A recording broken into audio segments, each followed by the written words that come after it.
Before we start the video, I want to tell you about the No Hacks Season 3 giveaway. Go to nohackspod.com/giveaway. Leave a video message or an audio message saying who your favorite No Hacks guest is. So go to nohackspod.com/giveaway and leave that message. Now, in this video, I talked to Anthony Morgan, CEO and founder of CRO agency Anavi, and we'll ask him a philosophical question. Can a website ever be fully optimized? Like, you're done. There's nothing else to do. So enjoy the conversation.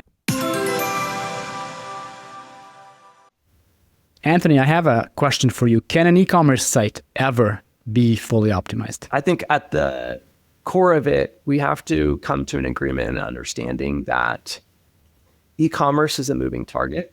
And if you're an e-commerce brand, whether you're growing or declining, there are going to be things that are changing. If you're growing, you're going to be expanding into new customers and into colder and colder audiences. That's just the nature of growing. And so as a result, you're going to have to improve your messaging, your copy, your kind of the way that you're speaking to those new customers is going to be probably slightly different than you've talked to your customers in the past. And so there's that reality for a growing brand. And on top of that, if you're a growing brand, you're probably adding new products, you're adding new collections.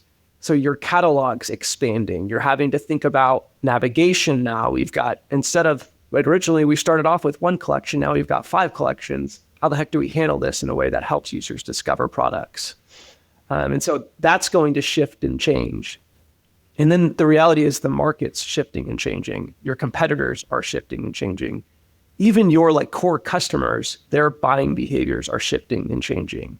And so there is so many different things that are moving in e-commerce. And so the reality is, sure, from a fundamental standpoint, from a functionality and accessibility and a usability standpoint, you can kind of get those things in a place and those don't have to change that much. But once you move beyond that to creating a more intuitive, persuasive experience, those things are constantly going to have to shift and adapt and evolve to be able to stay on top of what it takes to ultimately grow. Right. And otherwise, you're planning to die as a brand if you're not. Pretty much. I wouldn't use those words, but I mean that's a fact. That's how it is. I'm glad you mentioned growing brand versus non-growing brand. This is not just a brand that's looking to expand in any way. Like even if you're just standing still, there's nothing new in your offer or whatever. The world around you changes. Like you Right. just need to adapt. There was a really good quote in this podcast recently by Manuel Cray who said, best practices are always out of date. Like by definition, they're out of date. So whatever you know now is out of date tomorrow. And even if it's not like e-commerce best practice, whatever, even any knowledge you have is becoming out of date. Yeah. So like how can e-commerce brands stay in touch with the reality and keep evolving? Like what's a good way? I mean, at the core of it, you have to have a good process. So when we're thinking about CRO in the context of your on-site experience, you have to have a process that is really identifying where are the opportunities, where is our funnel struggling. So typically that's found in the quantitative side. So you're being able to dig into the data and understand this is where we should be focusing and prioritizing our efforts at this present moment for this 30 to 90 day period. And then you're taking that and you're saying, okay, this is where that fire's at based off the quantitative data. I don't know why that's happening. And really, in order to find that, typically it's qualitative that is going to uncover those. Sometimes you can find it in the quantitative, but most of the time it's that qualitative customer research that'll help you uncover the why.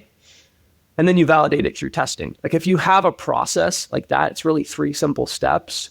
You can start to stay on top of those and you're proactive instead of having to be reactive, which the reality is most brands end up being reactive because they're kind of waiting and then they're like, crap, we just launched a bunch of new collections and now we're not getting as many users to product pages. Like our product discovery has plummeted and they're having to react to that instead of being proactive. So the process is something that you at Anavi are really known for, the process, like killer process. I think CRO has to be able to process, but let me just use the AI quote. In today's fast-paced world, all that stuff, like, is the process changing with AI taking over so much of what we do, or does the core of that process still stay the same? Yeah, I don't think the core of the process changes. I think it becomes more efficient. It becomes, you're able to move at a faster velocity. Right. You're able to learn faster. And that's the biggest thing in my mind that AI impacts from the CRO side is your research should be faster. It should be more cost effective. You're not having to put as much time or resources into it as a result. And that's just mainly because of you can process a lot more data in less time. Like essentially that's what it is. Yeah. And honestly, if done right, you can pull out more insights than, a human kid going through it manually. Yeah, because a human will get bored and stop paying attention at some point. And if you're going through like 10,000 customer support tickets, right. That's a waste of time for a human. But now you can throw that into AI and you could pull out some really good insights. So for an e-commerce brand that doesn't have a process, it's not working with an agency like an Avi, what's a good first step in staying a fine-tuned machine that can still keep selling? Yeah, I mean, so we always bring it back to the insight funnel. And the idea that conversion rate is deceiving, it's a vanity metric, doesn't really tell you anything. There's a billion variables that you can't control that are affecting it. Some of them you can. Turn off your paid media, watch your conversion rate go up.